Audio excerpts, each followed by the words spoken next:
Hello and welcome to this edition of TZM Global Radio. I'm your host for today, Jim Phillips, or James Phillips, from the Zeitgeist Movement UK chapter and TZM Education. Apologies go out to those who aren't particularly a fan of heavy music. The intro for today's show is a track called State of Oppression by a band I used to play drums for before entering into all this wonderful TZM education stuff. That's a band called Shell Shock. And the album's title that track's from is called Born from Decline. So, 10 points go out to anybody who can guess what that title's about.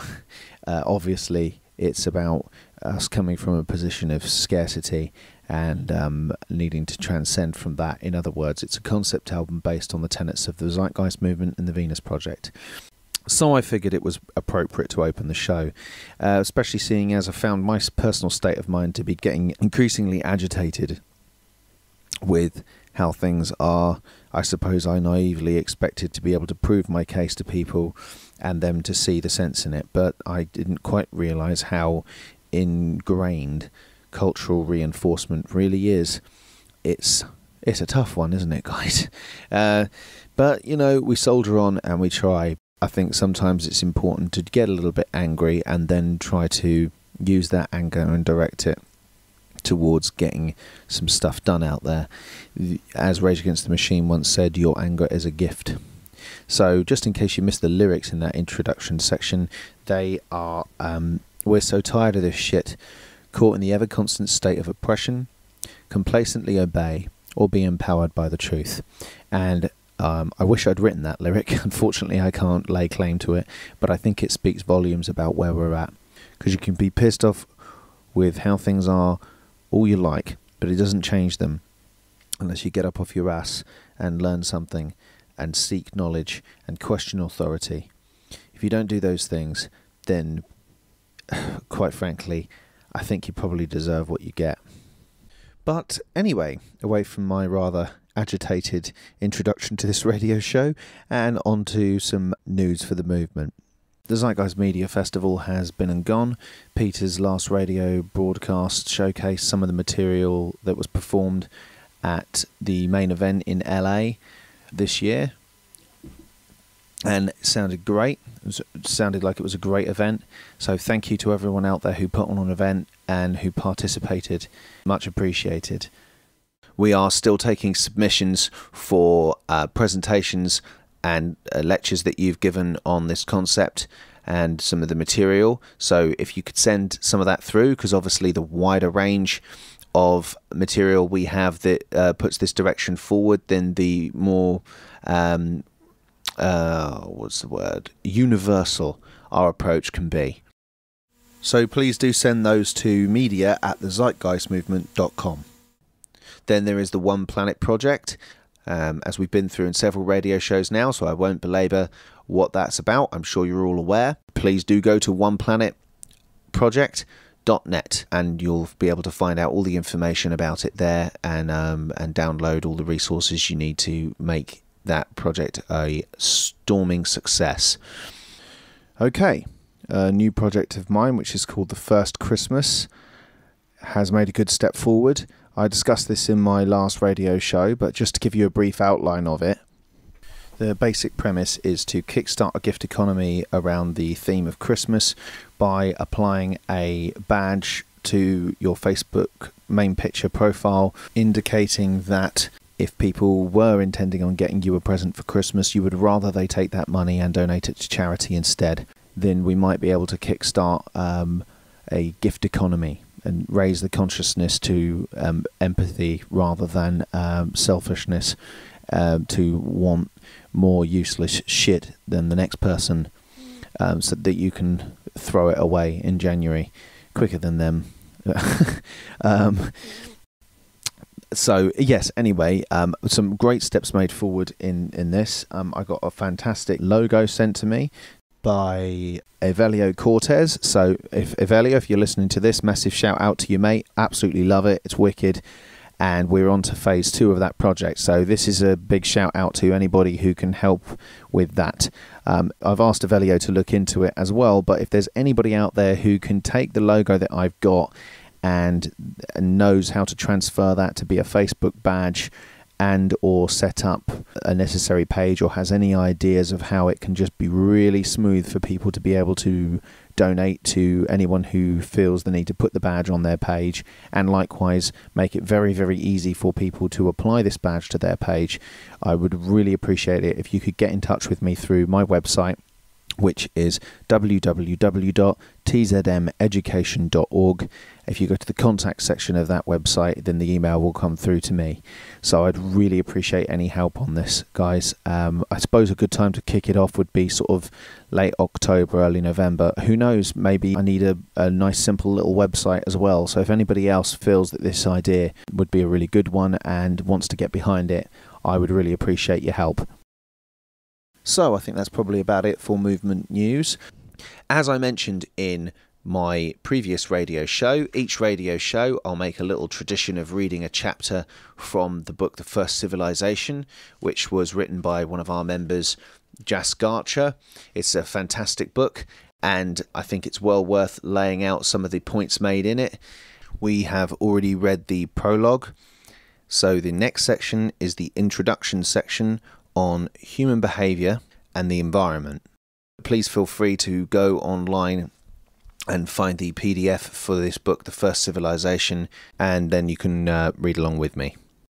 One more thing just before I launch into this next section of the book. My intention is to compile all of these different chapters of the book that I'm reading out into an audiobook and make it free online once I've done that, just to let you know, just in case you want to download it at a later date as one file rather than fishing through a load of radio shows to find it.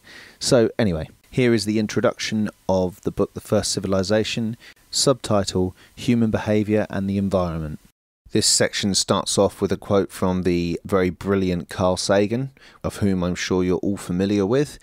Quote, "In our tenure of this planet, we've accumulated dangerous evolutionary baggage, propensities for aggression and ritual, submission to leaders, hostility to outsiders, all of which puts our survival in some doubt.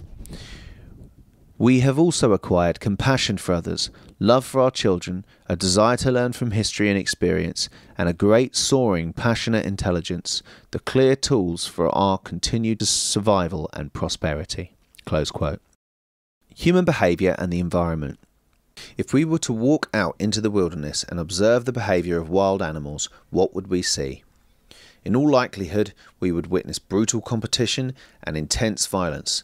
This is because animals live in an environment of scarcity. They are forced to compete and fight with each other because there are simply not enough resources for everyone. Instead, resources go to whichever organisms are the most well adapted to obtaining them. This is the basis for evolution by natural selection, as first postulated by Charles Darwin. This is also the reason that life in the wild is so harsh. Unless an organism is willing to fight for its life, it will probably end up losing it. Given this reality, it's not surprising that so many people believe that these same traits define human behaviour. We observe the violent savagery of animals in the wild, and we simply assume this is exactly how humans would behave if there was no societal pressures forcing us to work and live together. But is this assumption actually true? In order to find out, we'll need to explore some basic principles of genetics. And like many things in science, it all starts with an equation. Before we dive into it, let's define the terms that make up this equation. Genotype. This is the word that describes the specific set of genes that you have inherited from your parents, which make up your unique DNA. In other words, your genotype is like a blueprint or set of instructions that describes how to construct a you. Phenotype. This is a description of the physical traits and behaviours that you currently display. In essence, this term describes you as the unique organism that you are, whereas genotype refers specifically to your unique set of DNA. Obviously, there is some link between the two terms. That link is the third and final term in our equation. Environment. This is, to put it bluntly, everything that is not you, but which might have an effect on you. This includes the type of climate you live in, the food you eat, the job you work at, the people you spend time with, the television shows you watch, the amount of sunlight you get, your physical activity levels, and so on. But how does the environment relate to the first two terms? Well, it goes a little something like this. Genotype plus environment equals phenotype. What exactly does this equation mean? In short, you are born with a huge number of genes, most of which contribute to your survival in certain situations. However, some genes are more useful in certain situations than others. For example, the genes involved in growing your hands when you are a fetus are not very useful when you are an adult. This is where environment comes into the equation. Your body constantly senses the information coming in from the environment. This in turn causes changes within the cells that make up your body. These changes actually signal certain genes to turn on and other genes to turn off. This is why genotype and phenotype are not identical. Just because you have the genes for a certain trait, there is no guarantee that that trait will manifest if the environment does not encourage it. Another way to think about it is to imagine that your DNA is like a menu at a restaurant. Each item on the menu is like one of your genes, and the environment is like a person choosing their meal. Depending on what is preferred, some items will be ordered and others will not.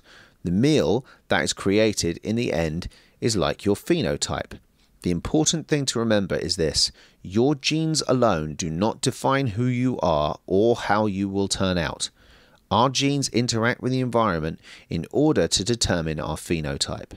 This means that all of the things I listed above, where you live, the people you are surrounded by, the quality of your diet, this book that you're reading, have the very real ability to affect the expression of your genes, which ones will be turned on and which ones will be turned off, and they are doing so right now.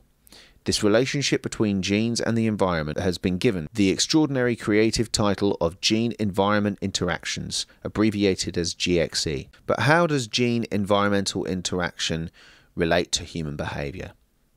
The genes involved in our behaviour are much like any other genes. Depending on the environment present, certain genes will be expressed while others will not, which can cause notable changes in an individual's behaviour. For example, a study examining a specific gene involved in aggression and violent behaviour showed that a certain environmental trigger was required for this gene to have any noticeable effect on behavioural phenotype. Individuals who inherited this gene did not display any more violent or aggressive behaviour than the general population under normal circumstances. However, those who were subject to abuse as children were significantly more likely to be aggressive and display violent behaviour regardless of whether or not they inherited this gene. In that case, those who did have the gene showed the highest levels of violence and aggression. So, what do we learn from the above case? As it turns out, the idea that humans are naturally violent and aggressive could be considered true, in that we are all born with the capacity for violence. However, this capacity does not simply manifest itself for no reason, regardless of an individual's genetic makeup. Instead, violent behaviour seems to be a response to a violent environment. The individuals who possess this specific gene can be thought of as particularly well adapted to a violent environment, but this clearly does not result in violence unless there's a sufficiently traumatizing environmental trigger, in this case child abuse. Therefore, it is reasonable to assume that if one were to exist in an environment that was completely non-violent, where traumatizing experiences like child abuse would not occur, we should see little, if not zero, violent behaviour of any kind, regardless of what a particular human is genetically programmed, in inverted commas, for. Unfortunately, the effects of a traumatizing environment don't end with violence and aggression. Another study by this group involved a gene associated with depression and yielded similar results. Possession of the gene alone had little effect on an individual's susceptibility to depression. However, those people who had experienced a sufficient number of very stressful life events were much more likely to experience depression or have suicidal thoughts, with more stressful events correlating with greater likelihood of depression. Once again, this effect occurred regardless of one's genotype, but those possessing the gene had a higher chance of falling prey to the environmental influence than those who did not, showing the greatest probability of experiencing depression and thoughts of suicide as a result of stressful life experiences. My point in bringing up these examples is that we should not be so eager to blame individuals or human nature for the variety of violent behaviours and mental illnesses, such as depression, which are so prevalent in our society, unless we are willing to closely examine the environmental conditions in which these types of behaviours develop. We cannot honestly say that we understand them. Of course, you might think that I'm simply absolving individuals of their responsibility and attempting to blame society for the choices people make. After all, aren't choices that we make as individuals important? Well, of course they are, particularly as our choices are incredibly effective at shaping our environments. However, we need to keep in mind that our choices are ultimately a product of and often limited by that very same environment. For example, if a family lives in an impoverished village in a developing country where they are simply unable to generate enough income to provide the basic necessities for themselves, what options remain? Essentially, their choices are limited to starvation and subsequent death, or stealing food from someone else.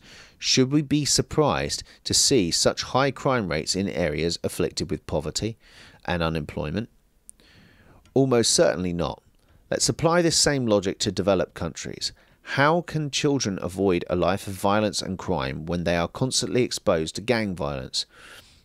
How can we expect an impoverished youth to avoid criminal activity when a child grows up seeing all of the wealth and affluence in the hands of criminals, while their law-abiding parents struggle to provide for them with even the basic necessities of life?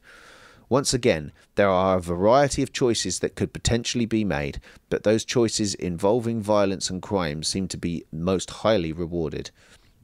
Therefore, if we plan on creating a society free of violence and crime, it would be of the utmost importance to ensure that we create a system in which violence and crime are not actively rewarded behaviours as they are today. We need to remember that the single most important factor in determining evolutionary success is adaptability.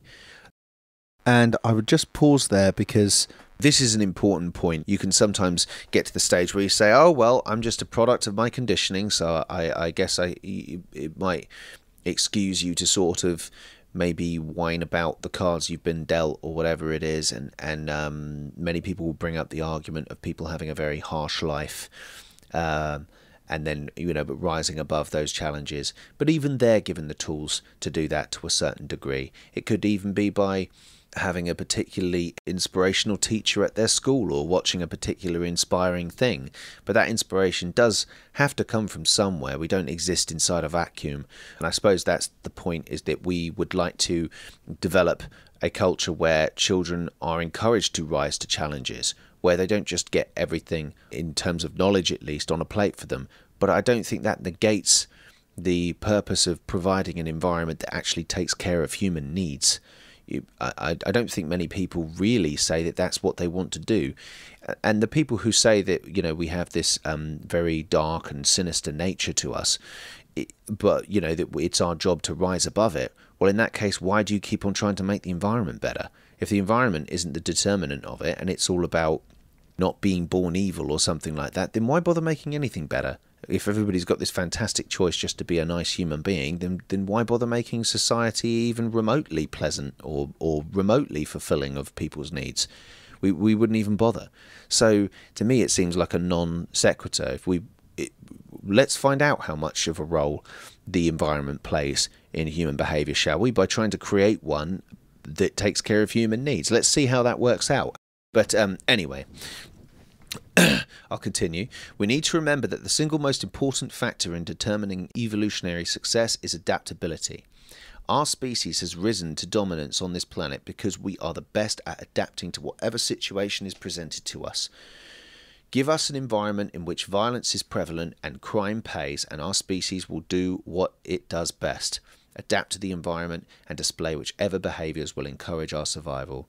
I often use this example, actually, sorry to pause again, but I often use this example when I'm talking to people, and I say, Look, if you lock the doors of this room right now and you give us only enough food for one person to survive, for, let's say the doors are locked for 2 weeks, there's no other way out, and there's only enough food for one of us to survive, whilst you're walking around going, oh, how are we going to resolve this, James? I will have picked up the nearest blunt object I can find and will be coming at you for it, because you're going to fight me for that.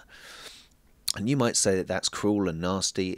I don't think it is in the slightest. I think it's just doing what you need to do to survive. Now, if the same situation happens again, but we are given enough food for us to actually survive, but only just, then I will work together with you in every way, shape and form. We'll put the food over in one corner of the room and make sure we take a shit in the other so that we keep the two apart. We'll sleep in another corner of the room and we're going to get along. We're going to play games, we're going to sing songs, we're going to do everything we can to get through this shit, okay, bro? And we will work together. It's your environment that dictates your behavior in every way. It's not that one is good or one is bad. They are just a response to the situation in hand. Anyway, back to the book. We now know that behaviours we often think of as being criminal are due in large part to the existence of environments in which these behaviours are actively encouraged to flourish. However, there are still other non-criminal behaviours that require addressing. Perhaps one of the most important of these is laziness. We have a tendency to think that without the motivating factor of money, which forces us to work in order to survive, that people would naturally become extremely lazy and unproductive, or as Ben McLeish has put it in the past, fat, lazy blobs. But is this assertion actually true? As it turns out, most of the evidence seems to suggest the opposite, that the primary cause of laziness is the fact that we are forced to work. There are specific types of jobs that actually encourage people to be lazy. An individual working at a job in which they have little control over their actions, a job in which activities are passive and require little mental activity, or a job which causes a high amount of mental strain, are all causes of laziness. This somewhat surprising link has two major explanations. One is that long-term stress, which is closely linked to one's job, causes an organism to reduce its activity levels and become lazier. The other reason refers specifically to the case of passive and low-control jobs. A job in which there is little physical and mental activity causes the individual to adopt a similar type of lifestyle outside of work. Laziness is prevalent because of the stress we experience from our jobs and the general lack of fulfilling activity that is inherent in some types of jobs. On the other hand, activities and occupations that require creativity and which encourage physical and mental activity without being overly stressful seem to have no link to laziness. Just to pause again here, the point I always state with regards to this is it's not surprising that people come home from a job they hate and all they want to do is switch on the box with lights in the corner of the room that takes away the need to think about their life and think about how depressing it really is. And to be honest, after all of that punishment all day long, they just want to sit down and try and recuperate to get over it. Passionate people who are doing something they love don't have that same desire to sit around and do nothing. I mean, me personally, now I've got involved with this, I hardly spend any of my time doing the things I used to do. My idea of chilling out is coming up here and talking into this microphone, or doing something constructive towards this cause. It's, as I've said before, it's what I enjoy doing. It's what I'm passionate about. And so it's fascinating that, I suppose, when people say, won't this just cause laziness? Sometimes my answer is, well, I'm up here talking to you and I ain't being paid for it. And I love doing what I do and I love learning about what I'm learning. And I refuse to think that I'm that different from other members of humanity. I don't think we're that much different. I think we've all probably come here I think if we do have a nature, it's probably to be inquisitive and to learn from our environment and contribute to our environment in some way, shape or form. So anyway, back to the book. It turns out that not only do many jobs actively encourage laziness, but that money itself is only a motivating factor for these kinds of jobs. Money will have a positive effect on work and productivity if the action being performed requires no creative thinking or very little mental effort. However, if the activity being performed involves creativity and self-expression, then money has virtually no motivating effect whatsoever. Instead, the act of creation itself is the motivation. People genuinely enjoy exercising their creativity and mastering complex skills, and seem to require no outside influence in order to do so. This is a particularly important point to remember. Money is only a motivating factor for mindless and uncreative activities, and these types of jobs are also the major cause of laziness. Of course, one other reason people so often stress the importance of work is because one must always remain competitive. We live in a global competition-based society where everyone is constantly forced to compete with everyone else for jobs, money, and various intangibles such as social status. I wonder how this might affect our behaviour. In order to understand, we first need to understand a bit more about what makes us act competitively, and just as important, what makes us sometimes behave in the opposite manner and act cooperatively. So, why do humans act competitively? As I've already mentioned, competition is the basis for evolution by natural selection. Therefore, it is no stretch to assume that humans have evolved with a capacity for competitive behaviour. However, our species often exhibits another type of behaviour, cooperation. Humans may not be the only species to act cooperatively and exhibit altruism, but the level of cooperation has risen to truly amazing levels in our species. But if evolution is driven by competition, where do these cooperative behaviours come from? After all, an act of altruism means that an organism voluntarily reduces its own fitness whilst simultaneously improving the survivability of a potential competitor.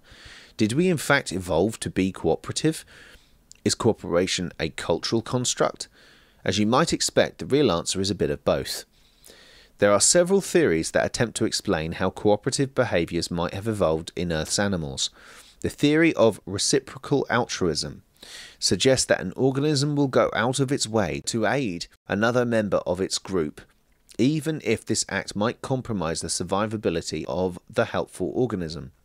This is done with the expectation that the favour will be eventually returned, thus both organisms will eventually benefit from the relationship.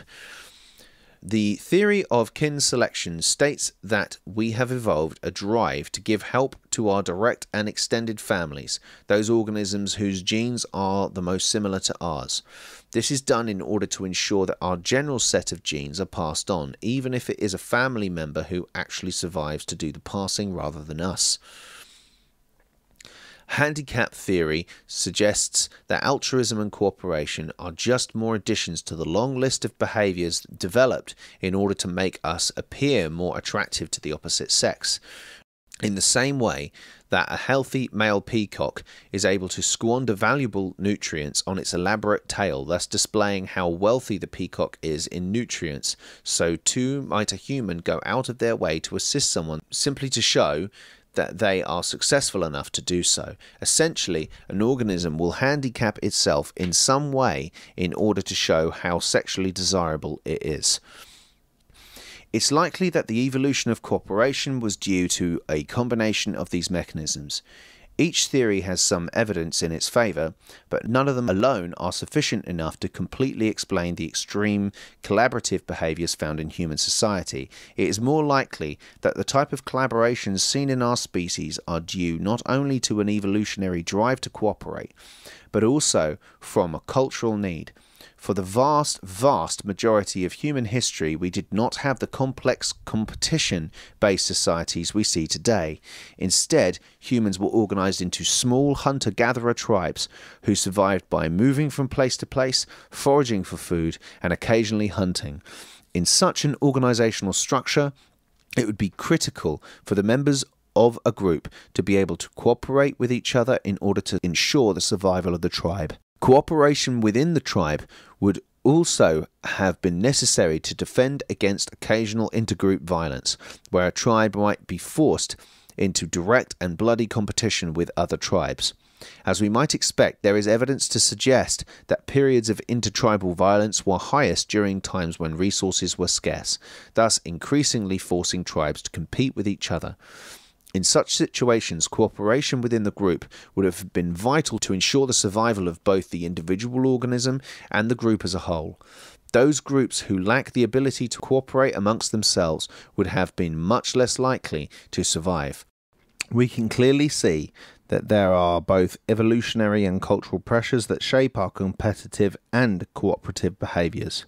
This is further demonstrated by studies that examine the relationships between competition, cooperation, and the society that we live in. It has been shown that the tendency of a human to behave competitively or cooperatively actually varies depending on the type of economic situation at hand. In a competitive economic system, competition and selfishness tend to be the dominant behaviours. In a cooperative system, cooperation and fairness tend to be more dominant. Likewise, studies have shown that children associate greater self-esteem with whichever type of behaviour is the dominant one in their culture. They associate competition with greater self-esteem in competitive societies, and they associate cooperation with greater self-esteem in cooperative societies. Just as with other kinds of behaviours, one could say that humans are naturally competitive, as well as being naturally cooperative, in that we are born with the capacity for either type of behaviour. Once again, we humans demonstrate our powerful adaptive abilities by displaying whichever behaviour is required for our survival. It is also interesting to note that cooperation is generally a far more productive type of behaviour than competition, as cooperation tends to result in tasks being completed with significantly higher level of quality, as well as inspiring greater innovation and creativity. Alternatively, competitive opponents have a tendency to waste a large amount of potential progress on attempting to thwart each other, with less progress being made on either side than if they had cooperated. There is, however, one aspect in which competition tends to outshine cooperation, and that is speed. When groups are in competition with each other, tasks tend to be performed much quicker than if they had cooperated. In short, if you want a job done quickly, you should encourage competition. If you want a job done well, you should encourage cooperation. I'll take this time to point out the fact that one of the main arguments in favour of competitive systems like capitalism is that competition supposedly results in greater innovation and productivity, which is in reality the exact opposite of what research shows. Just thought I'd mention that.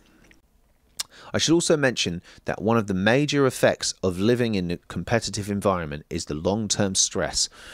There is evidence that stress caused by our constant need to keep up in a competitive society can wreak absolute havoc on our health. This is because stress results in the elevation of the hormone cortisol. Long-term elevation of cortisol is associated with increased blood sugar, insulin resistance, loss of muscle mass, loss of bone density, increased abdominal fat storage, decreased immune function, and a whole host of other delightfully debilitating effects. This phenomenon can clearly be seen in people who work at jobs which involve, surprise, surprise, low perceived control or with little opportunity for the mastery of skills.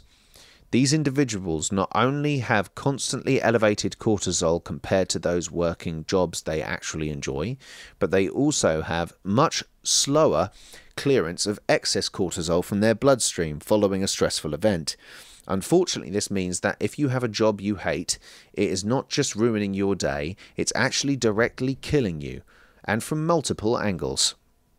If that's not bad enough, there is also the effect that stress has on infants. We have to keep in mind that the environment is not just what we experience after we are born. The information a fetus receives from its mother forms an incredibly crucial aspect of the individual's environment. A chronically stressed out pregnant mother will actually give birth to a child that is tuned to high stress environment. These children will have elevated levels of cortisol for their entire lives. I'd pause there as well just to say that that was well pointed out in Moving Forward by Robert Sapolsky in the study of babies born in the Dutch hunger winter in the Second World War growing up to have increased levels of diabetes and obesity and heart attacks later on in life, because their genetics had changed for the rest of their life to be very, very stingy with their sugars and fats. So, continuing on.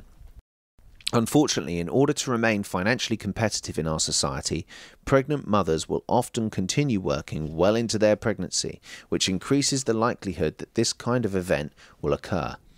Of course, a competitive environment does not just cripple our children before they are born, but continues to do so right through their childhood and into their adult years.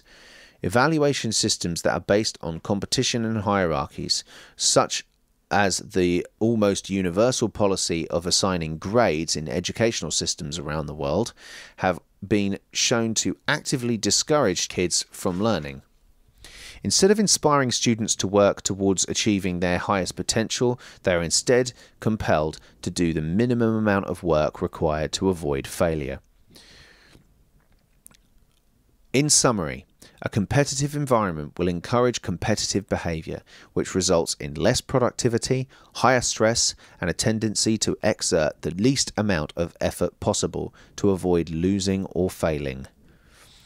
And now we go full circle back to the first point I mentioned. In nature, competition is everywhere. Animals must constantly compete with each other for scarce resources and mates. In modern society, this has clearly not changed. Humans must constantly compete with each other for scarce money and social status. Despite having dressed up with dollar signs and advertisements, today's society is virtually identical in principle to the animal world. Our socio-economic system emulates the harsh society of nature, which forces us to express primitive behaviours such as competitiveness and violence in order to survive, exactly as it would be if we were still living in the wild. In what sense, then, have we actually created a real civilization? We've certainly created societies, but then so have chimpanzees. To actually call what we have now a civilization is, in my opinion, extremely short-sighted and completely illogical. Instead, I think it is more accurate to say that all of recorded human history thus far has actually been an intermediate phase, representing a major evolutionary transition. This transition is transforming us from the primitive hunter-gatherer species we've been for the vast majority of our time on Earth into the first truly intelligent civilization to exist on this planet. As of my writing this, it is the year 2012, and it seems that we might be nearing the end of this transition. We are now poised to create a society in which the harsh scarcity of nature no longer rules our lives. A society in which primitive notions of violence and competition will become the exception rather than the rule.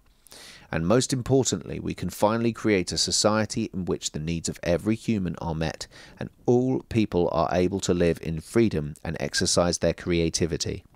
We are now finally able to create something that can truly be called a civilization. The next step in human evolution is about to begin. What an interesting time to be alive. And that's the end of this introductory chapter. The next section I'll be reading is section 1, How to Make a Civilization, subheading A Resource-Based Economy, the Big Picture.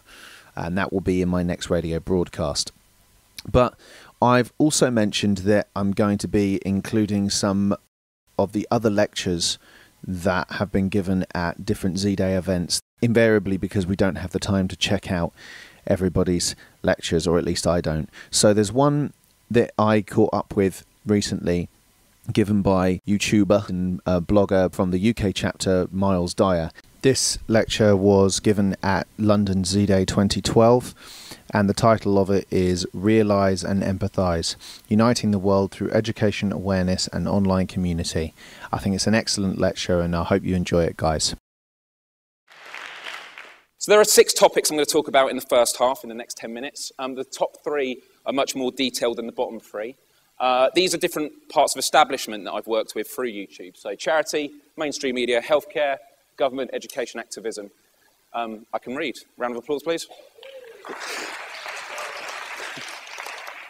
Thank you. It's a bit of the boost I needed. So charity. 5 years ago, I used a website called stickam.com, which is a live streaming website. And I decided it would be good to do a charity event, which, because it was called Stickam, I called it Stickam 24-hour chat. Very original, I know. And I decided from my university bedroom to set up my laptop and just try and get as much funding as I could for UNICEF. And 5 years on, I've done it every year, just building on it. And looking back, I can't believe it, because 5 years on, it's in a TV studio. People like Jonathan Ross and Stephen Fry watch it. 1.5 million people tune in to watch me and my friends. And we've raised, last year alone, $35,000 for UNICEF. And there we go there. So with this model, I want to explain what I think the charity model that I've proposed is successful. And all these elements I'm talking about will relate to the end goal that we all want as human beings. And actually, this is why I love this day, actually, is because it's such a warm feeling to be in a room of people who just give a shit about the world, and it just means a lot. So the first point is a global cause. Now, if I said to the people I wanted to support me, it's going to raise money for a local hospital, a lot of my friends in America wouldn't bother because it's out of sight, out of mind. It's not something that relates them directly. So by choosing UNICEF, there's not many charitable people that would disagree UNICEF was a good cause. And for me, it's about raising money for children in the world that don't have the necessities of life, don't have internet, which is what I'm about, and therefore don't have a voice. They're just born into a world, they have no perceptions of what's happening elsewhere, and they ask themselves the question, is this what it is to live? Is this what it is to suffer? So the next point, which is about the people taking part, I've got people like the band The Dirty Youth from Wales, Sorted Food, who were some chefs, had some who designed stuff for Robot Wars, VU, which is a question-answer video website, which I'm currently working on a Jacques Fresco hologram. So for years to come, even after he passes, his vision, he'll still be able to answer people's questions. So I'm going out there soon to deal with that. Stickaid had some pillows made from Throwboy, and Charlie McDonald, the most subscribed in the UK. Now, all of these people on the charity event did what they normally do for fun, except they were doing it for charity. So they were doing just what they normally did. They benefited from it. And also they were saving people's lives from people around the world. You know, they didn't have to be compromised. And something I'm going to do a video on, which came to mind when doing this tour, is the notion of being selfish or selfless. It seems like it's an either-or thing, and I've been criticised for sometimes being selfish and applauded for being selfless. But for me, I don't know what the word would be, but together I think they can exist. I feel good when I do charity work and I see good things happen. There is nothing wrong with that, because there's two choices. You can either feel good about something and doing something charitable, or you can feel good like punching someone in the face, which isn't as good. Time and money. Because it was a 24-hour event, it meant that no matter where you were in the world, the global community could get involved. I had people in New Jersey who said, oh, I can't tune in, you're in England. And I said, in 24 hours, I'm sure there's at least 2 minutes that you can tune in for. And in terms of money, if someone had only $1 or £1 to spare, because they saw a global community from all over the world acting at once, they could actually see their contribution had a significant effect for everything else. And the most important part, which is the thing I go on again and again, which is geographical isolation is irrelevant. And I'll give you a case study now, which was, and I don't need sound for this, by the way. You may remember in March last year, the tsunami disaster in Japan. Now, if that happened about 10 years ago, the government may have reported on it. They were trying to die it down actually now with, the nuclear technology and whether checks were done, keeping control of the situation. But because of the internet, within minutes, the people that were just living everyday lives were left with nothing more than the clothes on their body. This was streamed to the world, and people all over the world could tune in, and there was this massage of empathy. And as a result, Twitter, Facebook, YouTube, Stickam, which is the live streaming website I did presenting for Live for Japan, we were able to raise money for people we didn't even know. And there's a great case study in the States of when the iPad 2 came out. People who were going to go and buy it that day saw this footage, and they didn't buy the iPad 2, and they actually gave the money to the charities. People they didn't even know, people they wouldn't have cared about before that day, but they saw it and they thought, that could have been me. And it comes back to that thing I said about selfishness and selflessness. They related empathy. You think, if that happened to me, and you look across all religions, treat others as you'd like to be treated. There is a selfish or self-conscious element to it. There's nothing bad about that. So geographical isolation is irrelevant, and the internet is a great celebration of that. And finally, completing the story, people want to know where their money goes, so you think of foreign aid and where the government passes it to other governments.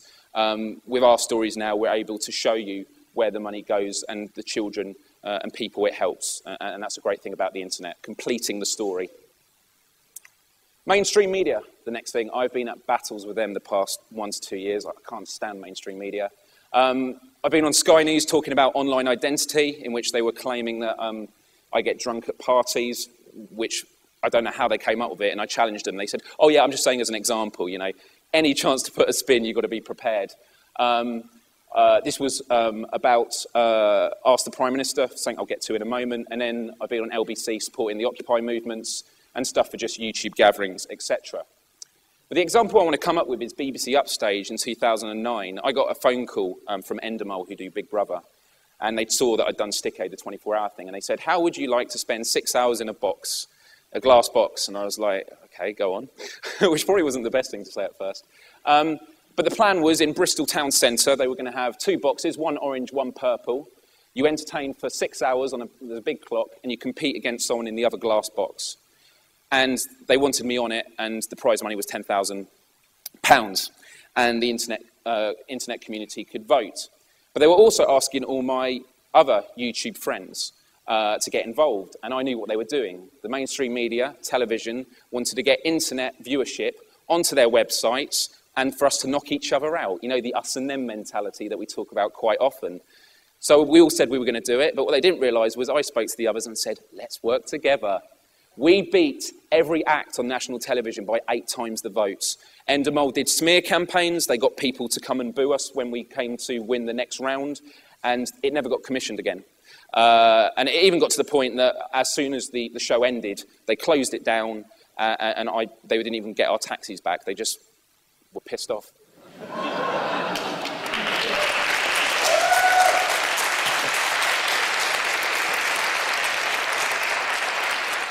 I'm being mindful of time. Healthcare, probably the most important part for me, because I'm someone who has just always cared about people. As long as other people are happy, I'm happy. Can't explain it, it's just who I am. And I studied psychology for university. Actually, someone who spoke earlier today, I don't know if she's still here, was actually a lecturer for one of my years, which was cool. And for healthcare, what really sparked for me, I did psychology, and I didn't continue after the 3 years because I realised I was able to help more people through the internet than just getting in more debt and spending another 4 or 5 years in education down a road that you don't know where it's going to lead because jobs are always changing, etc. And I just want to bring attention to this comment on a video I made about 3 years ago called "You Are Not Alone," when I was very depressed. I went in therapy. And it's this second last line here, which is, I've done this week without my depressants medication for the first time ever. Wait, thank you. Let's put that in perspective. Someone I don't even know, I've never met in my life, has been given depressant medication from a doctor, because obviously that's the best cure. And from seeing a video where some stranger has expressed just the pain he's had, that it's okay to do what you do, and just being an open human being, they were able to get off medication. And I think that says something very significant about the medical system of today. And so this was the video. Over 100,000 views. I've received hundreds of letters of people, some people who've no longer taken their lives. And it's not because I'm extraordinary. I'm just a human being. And you know, the internet allows us to share our experiences more because we all have common experience. And so this made me come up with a theory, which I wasn't able to do for my 3rd year because it was too ambitious. They told me to do something more simple. And I was never able to run with it because I needed investment to get empirical research, to have credentials against my name. And I've never shared it because I was worried some business was going to run off with it. And it's just because I want the integrity of the project to still lay there. But I'm going to share it with you today because I feel I'm not going to be able to run with this. Let's make it public domain. If anyone runs with it and it's not good, you've seen it here first. So the first step is, if you're ever depressed, is to record yourself on video. There's plenty of times where I just set up a camera, talk for 20 minutes, externalizing your thoughts. The inner frustrations externalize, you may feel better. But of course, that doesn't always work. I'm doing this very quickly. The second is to import the footage and then to watch it back. I could only find a picture of a cat.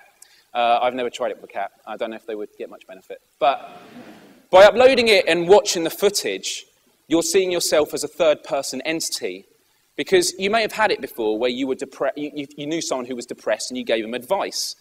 But then when you go through that same problem, you can't take your own advice because your head's in a cloud, your judgment's clouded.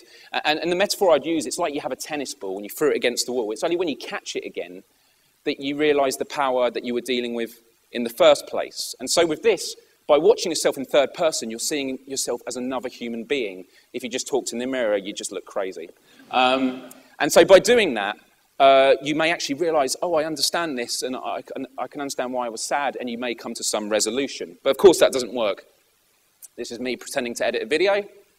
I wasn't. I was watching porn. I wasn't. It was sexist against women. It's gay porn. By editing the video and focusing on specific areas, cutting out the bits in between and making it more viral, you're analysing things and you think, oh, that part's not relevant of what I was trying to say, but that part is, and then you may come to a better conclusion. But if that doesn't work, the final stage is broadcast yourself. That was when I was on holiday, family holiday, spoke for 20 minutes, uploaded it. It was me sitting in the bathroom, and people gave me nice, comforting words, and I realised I wasn't alone. But can anyone think of a problem with doing this? Someone can shout out. Trolls is the key word.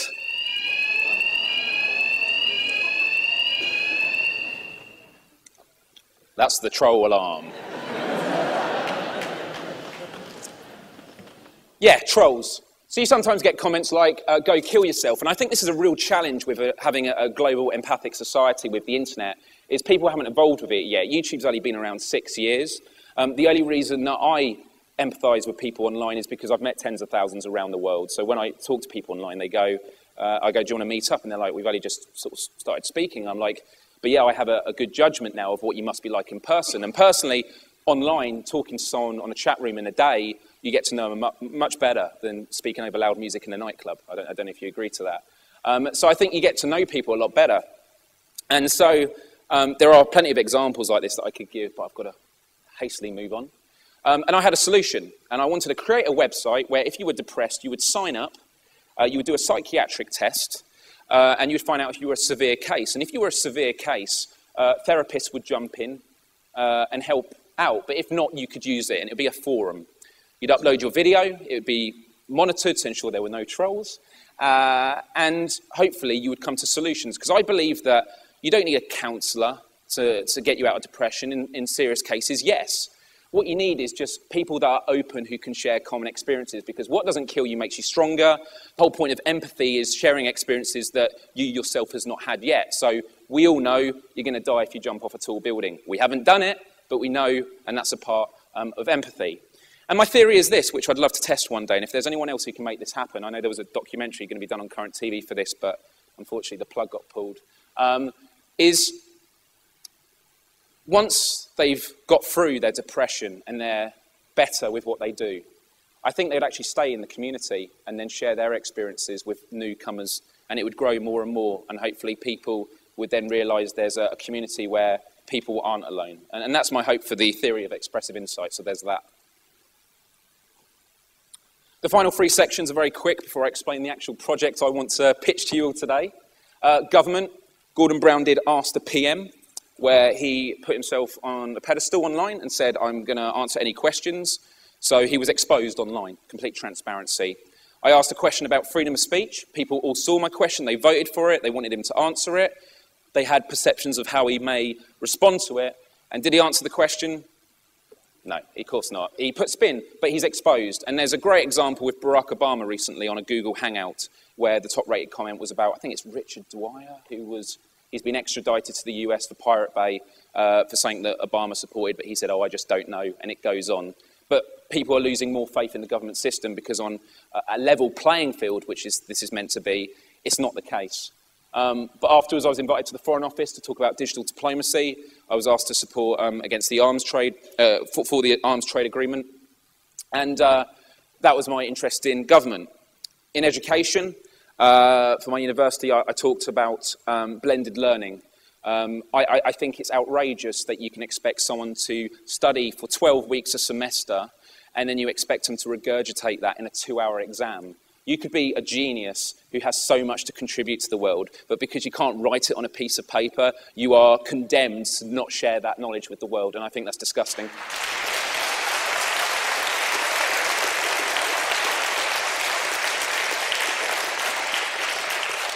So I advocated a patchwork scheme in which if you were good at coursework, you do coursework. If you are good at speaking or doing video blogging, you can do that. If you're good at exams, do exams. But we should live in a society where people are allowed to be the best they can be with the tools we've got. Not, I'm sorry, you can't write on paper F. Because, you know, the grade boundaries and all that can affect you for the rest of your life in the current system. And a lot of the stuff that's happened to me is not because of my education. It's helped me a lot, and I'm not condemning it completely, but it's the experiences from online. And finally, activism. I don't need to talk about this. We all know what the Zeitgeist movement is. If not, there might be problems. But for me, it's a gateway to find people that give a damn about the world. And it led to something called the Universal Solutions Project, which I've now got 10 minutes to explain. Meeting Jacques Fresco in the summer last year was a hugely inspiring thing for me. Anyone who, I'm sure you all know about him, he's I think he's turning 95 now, has worked pretty much every day of his life. And what was so inspiring about him was the fact that he's not bitter. He had a goal in life and he's worked towards it throughout. And it's made me have patience. And I think that even though Stick Aid is a really good thing, and there's some really exciting things for this year, and I hope you all do tune in October when it is, that this is what I want to work with for the rest of my life. And for the last 10 minutes, I hope you will take something positive from my journey so far, but something from this, because I think if we can do this, this is how we get the word out. This is how, if there is going to be a global collapse, we have people at the ready, so bear with me. The Universal Solutions Project. The objective is to create an online database that empowers people to discover solutions to any problems that currently exist on the planet today. It sounds a bit obvious, I guess. So the questions I've been asking, especially at schools and primary schools and secondary schools, which have had interesting answers, is what is education? It's one of those things we never really question. You know, you never question why does someone say have a nice day when it should be have a nice life, or why we clap like that. It's slapping two hands together. And I know that you're going to be worried at the end of when you clap. And awareness as well, because I think they go hand in hand. So with education, I think education's not about just the transfer of information. It's about inspiring people to ask the questions why, you know, to ask more, not just be an empty vessel that is filled up with information just to regurgitate it on a page. It's about your experiences, and the experiences I've had through YouTube has just been through open source online communities, and these are experiences you can all have as well. And the problems with education, it's your geographical location, which can be defeated by the internet. Money, which can be defeated by the internet. I know, I can't remember the name he was in moving forward at Stanford University. Sapolsky, thank you. 12 weeks of lectures up for free. You know, when you think people are getting hundreds of thousands of dollars in debt.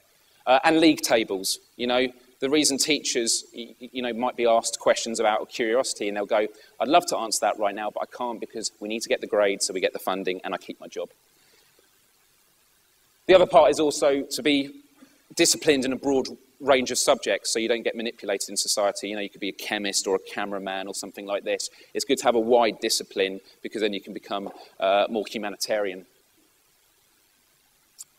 And just to inspire you and to open your mind, and I know this has made a lot of people's jaws drop, it's something called Reading Genius. Has anyone heard of this? Reading Genius. If not, I'm glad. I was shown this by my driving instructor, and if that doesn't prove anything, a man who's supposed to teach me how to drive has now showed me a tool on how he can read up to 100 pages a minute with total recall. So the question, the inspiration you should be getting now is, why is this not known? Why don't we know about it? Why is this not in society? That is true education because it inspires awareness. You want to start questioning things more. And to explain the science very quickly, when you learn to read as a kid, you learn to read with an inner monologue, you know, by how you read the words. It means you read quite slowly, but your brain would rather go much faster. And so the music that they provide slows down your brain waves, which is similar to that of a child, where they absorb much more information. And I didn't finish the course, but I read up to 30 pages a minute. Now, the average person is 1 page a minute. It was what I was before. And just to put that in perspective, I was before an English class, and I was awful at English in secondary school. I read a 300-page novel in 10 minutes. And when we went through the class together, they were talking about a certain issue, and I said, yeah, but wasn't that mentioned halfway down page 53? And there was a moment of silence. They opened the book, and there it was. And I was scared. Everyone looked at me as a freak. And the nature is that the more you read because you're excited by it, the more you practice that technique. I was lazy and haven't, and I'm yet to pick it up again. So bad me. And I came up with this at the beginning of the week, this theory. So it could be bullshit, forgive me, we can test it. But if the middle is empathy, I think it's to do with education and awareness as a cycle. So you could be educated about something, and therefore you become aware, or you're aware of something like the tsunami disaster, so you want to find out the solution. So you educate yourself, which then makes you ask more questions, and the cycle continues. Because the only reason some people online, like trolls, aren't empathetic is because they don't know. No one's evil, no one's bad, but everyone has a turning point where there's that eureka moment they understand, and it's just about education. If everyone was educated enough, everyone would love people unconditionally around the world. And so the question is ignorance bliss? And I have a conversation with my mum quite a lot because she's very scared about me. She thinks I'm going to be sad all the time, and she said she'd much rather live in a bubble. And I say to my mum, but if the bubble's going to burst, wouldn't you rather know what's going to burst it? And so the metaphor I'm going to use is this, which, has anyone seen the movie The Village? Okay, it's just the principle. If you haven't, it's about a village in a forest. Very good marketing there. And people who live in a village in the middle of a forest. Now imagine there was a forest fire and it was coming towards the village. Would you rather get on with your life and not worry about it, or build a watchtower so you can have a look at the timescale we've got and make assessments on how you prepare yourself based on the amount of time you have left? I think people would want the latter, and I think that is the challenge we have in society today. We are running out of time, resources are being depleted, the economy is collapsing. We need to start equipping people with the information so we are ready. And how important is truth? We can think of WikiLeaks and stuff like that. There's different things about 9/11. Was it an inside job or not? Dick Cheney and Bush didn't swear an oath and they didn't have their minutes recorded. By having this hidden secrecy, it causes people to have conspiracy theories and to worry. And same with religion. It doesn't matter what religion you are, you think it's a truth, so surely you want stuff to enforce that truth with information. And actually, going back to WikiLeaks, only a few days ago there was a cable released about Osama bin Laden, because we all know his body was buried at sea, except the cables say it wasn't, it was taken back to the US. So more conspiracies come out. Just by having transparency and truth, you eradicate the pointless discussion of conspiracy theories, and we can get to the real issues. So with 5 minutes to go, I'm going to explain the 3 stages of my project. The first stage is to create an information database, enable audience acquisition, and create tools for spreading awareness. So the first stage is to create like a wiki site. And on each page of the wiki site, there will be a question about a problem. Why is unemployment going up? Why are people dying of a particular disease? Why do people die in car crashes? All these sorts of things. And underneath it, you have a simple paragraph which explains what the root cause is, because the root cause is what's important. As Jacques Fresco says, if the road is slippery, don't just say, warning, the road is slippery, because we told you so, we put a warning. Put abrasive in the road to absorb it. And a thought I'd want to leave you with is actually laws. Whenever you look at a law that the government passes, what is it actually saying? It's saying that they failed to deal with the problem. Every law they've put in place because they couldn't deal with the problem in the first place. And then underneath the root cause, and actually one more thing on the root cause, the metaphor that I used in the primary school I spoke to of very young kids, they understood it, was working at a toy factory. If toys are coming off the production line, you put them in boxes, and then they're coming off broken. You can keep fixing them, put them in the box, fixing them, putting them in the box. But until you go to the machine and you fix the machine, you're going to save a lot more energy and time, and that's what we need to do with most problems in the world. And then finally on the site, after the root cause, you have the solutions laid out, cited by sources, based on research and not political opinion. And it will be quite easily written out, and then certain parts will be clickable if people want to find out more information. And it allows people to go on their own journey: curiosity, awareness, education, awareness, and so on.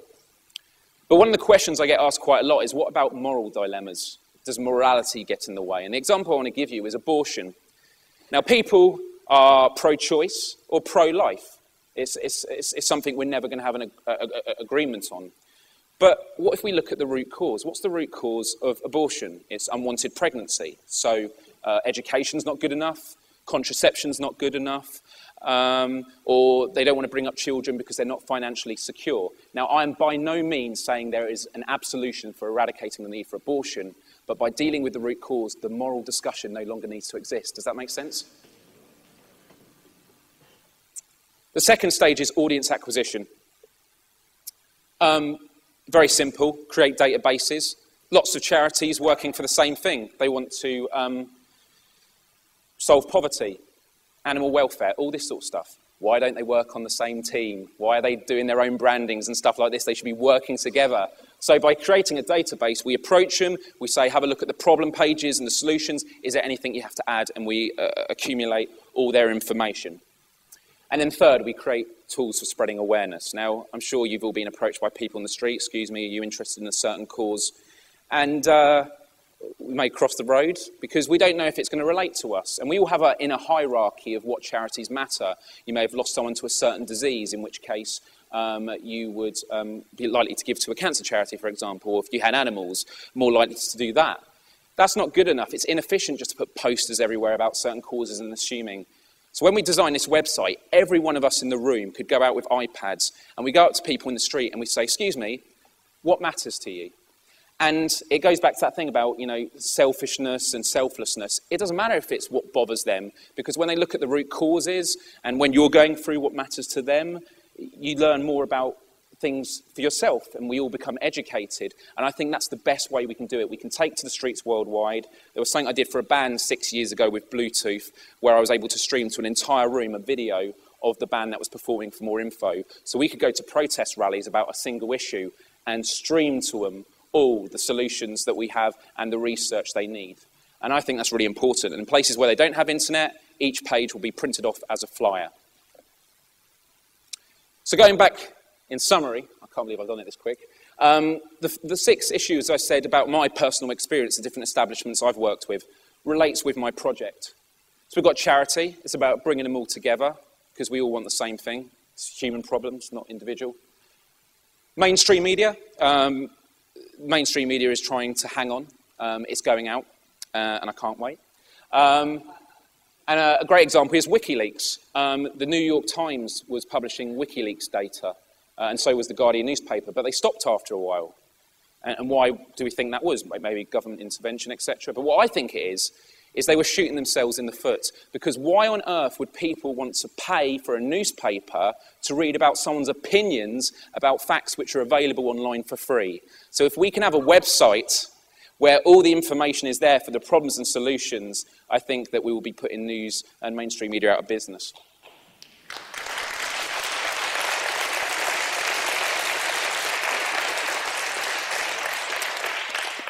Healthcare, very quickly, it's possible to self-diagnose yourself, although if you want like heart surgery, probably see a doctor. My dad gave me a great example, because he works in healthcare, about an experiment with a robot where they got a robot to diagnose patients, and they were only right 50% of the time. The only difference was that the doctor was right less, so that's something worth keeping in mind. Government accountability, as Ben McLeish had already said, it'd be good to get on question time and stuff like that and have a very aware and well-informed public. I can't watch question time anymore because all it is people angry, shouting slogans, going, why aren't you doing it? It's this frustration and anger. But if they're educated, they'll say, you're not doing it, this is why you're not doing it, and this is what you should be doing. And an educated population is how we turn around the government today.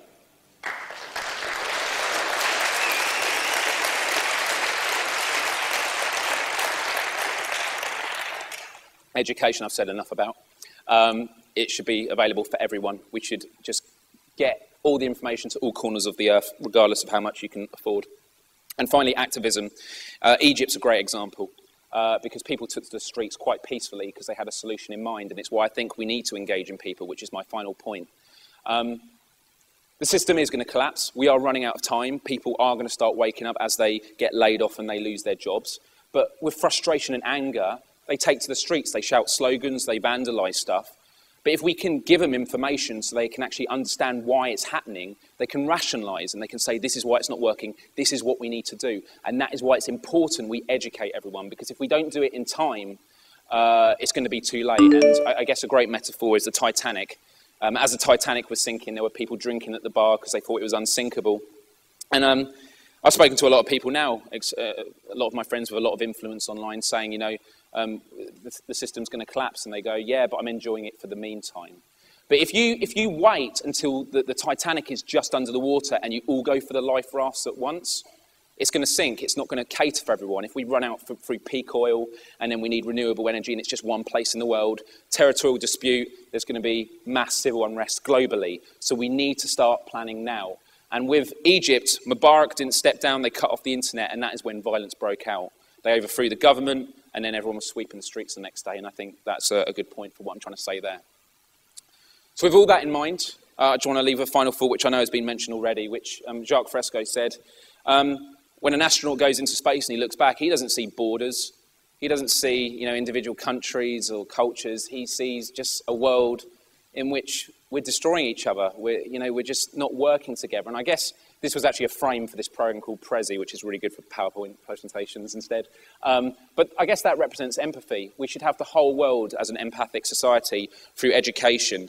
And so on that point, I'm going to leave you with this last slide, which you saw already, which is me. Get in contact. I will be out there next. Let's make this happen. The only thing is I need people who can design wiki sites, because last year for every 200 people that wanted to help, there was only one programmer. So everyone was like, Myles, what can I do? And I said, it's not ready yet. And of course they got bored.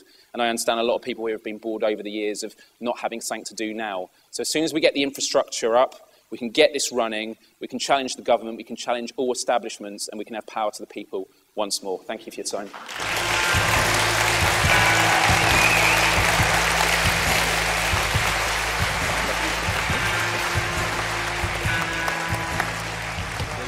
Yeah.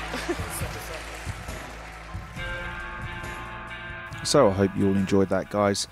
One thing that was really cool about that lecture when you watch it is that there's no slides or anything. It's just Myles walking around the stage doing his thing, and it is a really effective way to give a presentation. It's something I'm working on with my presentations, to get away from using screens and just talk about the subject in question. I think it does come across better if you can do that.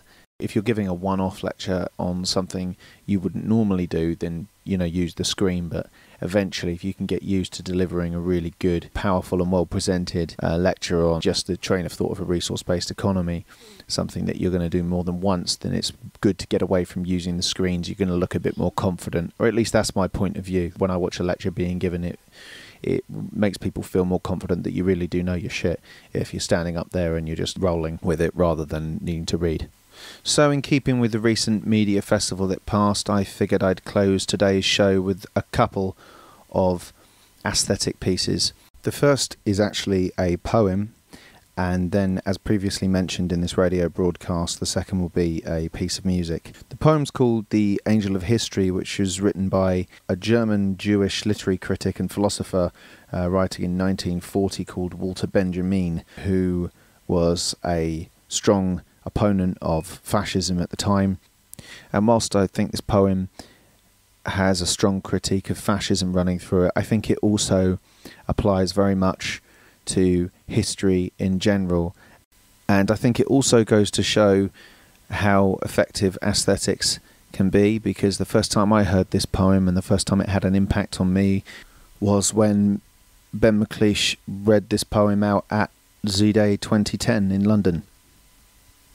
Soon after, needless to say, I was doing radio shows and websites and various other things to do with the movement. So I think that tells its own story. A Klee drawing named Angelus Novus shows an angel looking as though he is about to move away from something he is fixedly contemplating. His eyes are staring, his mouth is open, his wings are spread. This is how one pictures the angel of history. His face is turned towards the past. Where we perceive a chain of events, he sees one single catastrophe that keeps piling ruin upon ruin and hurls it in front of his feet. The angel would like to stay, awaken the dead, and make whole what's been smashed. but a storm is blowing from paradise.